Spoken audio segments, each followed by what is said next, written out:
চলতি সপ্তাহে জোড়াফুল প্রতীক মমতা বন্দ্যোপাধ্যায় হারাতে চলেছেন বলে খবর।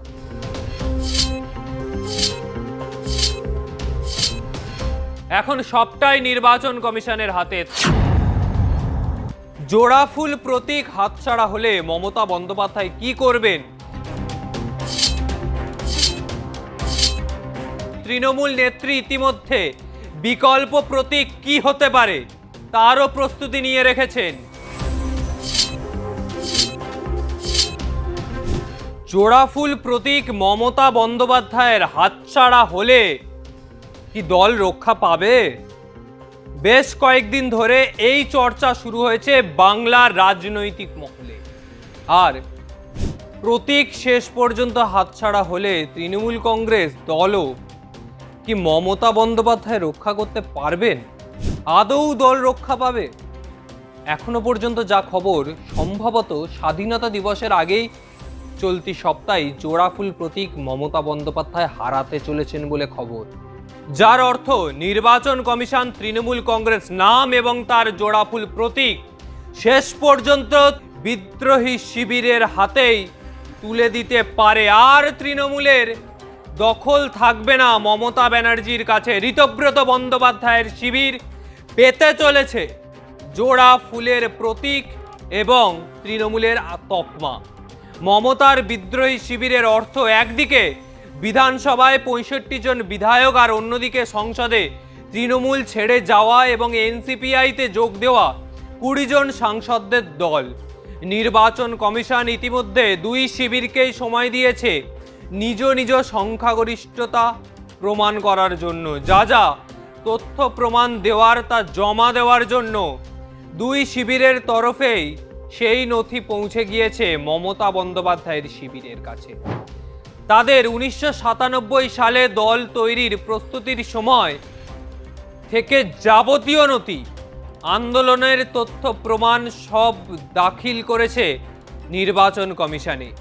বিদ্রোহী দলনেতা ঋতব্রত বন্দ্যোপাধ্যায়ও তাদের তরফে সংখ্যাগরিষ্ঠ বিধায়ক এবং তাদের যে হিসেব নিকেশ সহ যাবতীয় নথি জমা দিয়েছেন নির্বাচন কমিশনে। এর মধ্যেই ঋতব্রতদের বাড়তি সময় না দেওয়ার জন্য কমিশনকে চিঠি দিয়েছেন মমতা বন্দ্যোপাধ্যায়। যে এত সময় ঋতব্রতদের দেওয়া হচ্ছে কেন? প্রতীকটা পাইয়ে দেওয়ার জন্য? যদিও এখন সবটাই নির্বাচন কমিশনের হাতে। তার আগে নতুন করে আর কোনো পদক্ষেপ বা আর কোনো পক্ষই এ নিয়ে মন্তব্য করতে নারাজ। জোড়াফুল প্রতীক হাতছাড়া হলে মমতা বন্দ্যোপাধ্যায় কি করবেন তা নিয়ে কালীঘাট শিবিরে চর্চা শুরু হয়েছে। একটি সূত্রের দাবি, তৃণমূল নেত্রী ইতিমধ্যে বিকল্প প্রতীক কি হতে পারে তারও প্রস্তুতি নিয়ে রেখেছেন। কারণ তিনি ইতিমধ্যে আশঙ্কা প্রকাশ করেছেন জোড়াফুল প্রতীক হয়তো তার হাত থেকে কেড়ে নেবে কমিশন। ওই সূত্রের দাবি, জোড়াফুল গেলে অন্য প্রতীকই হোক, ফুল তাদের প্রতীকে থাকবেই। সেক্ষেত্রে কারো কারো দাবি সূর্যমুখী ফুলকে প্রতীক হিসাবে রাখতে পারেন মমতা বন্দ্যোপাধ্যায়। তবে প্রতীক আর দল গেলে একেবারে নতুন করে শুরু করতে হবে মমতা ব্যানার্জিকে। সেই 1998 সাল কংগ্রেস ভেঙে তৃণমূল কংগ্রেসের জন্ম, আর সেই নতুন পথ চলা আবারও শুরু হবে মমতা ব্যানার্জির। এনডিএ জোট, তাদের ভবিষ্যৎ নিয়েও প্রশ্ন উঠছে। রাজনৈতিক মহলের দাবি, তবে কি এনসিপিআই দলের অস্তিত্ব আর থাকবে না?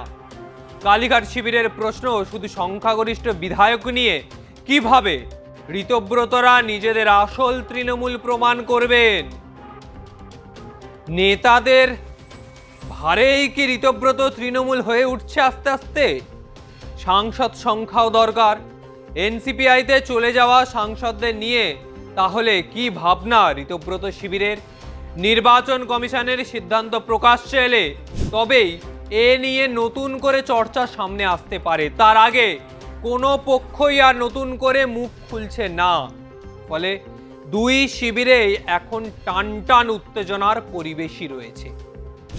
ঋতব্রত শিবির একদিকে এবং অপরদিকে মমতা ব্যানার্জির শিবির। দুই শিবিরের টানটান উত্তেজনার মধ্যে এই মুহূর্তে কার হাতে যেতে চলেছে তৃণমূলের প্রতীক সেটাই দেখার।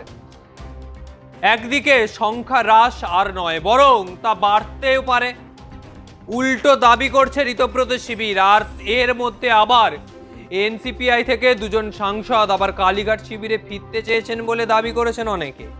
তাদের বক্তব্য, তারা এনসিপিআইতে থাকলে এনডিএতে নেই, তবে প্রতীক না কালীঘাট শিবিরের হাতছাড়া হয়ে গেলে সব হিসেব যে ওলটপালট হয়ে যেতে পারে।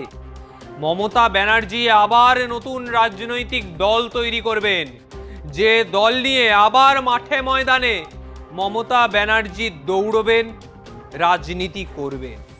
1998 সালে সেই তৃণমূল কংগ্রেসের আত্মপ্রকাশ, এবং তারপর আস্তে আস্তে সেই আত্মপ্রকাশ কোথাও গিয়ে পৌঁছে গিয়েছে রাজ্যের শাসন ক্ষমতায়।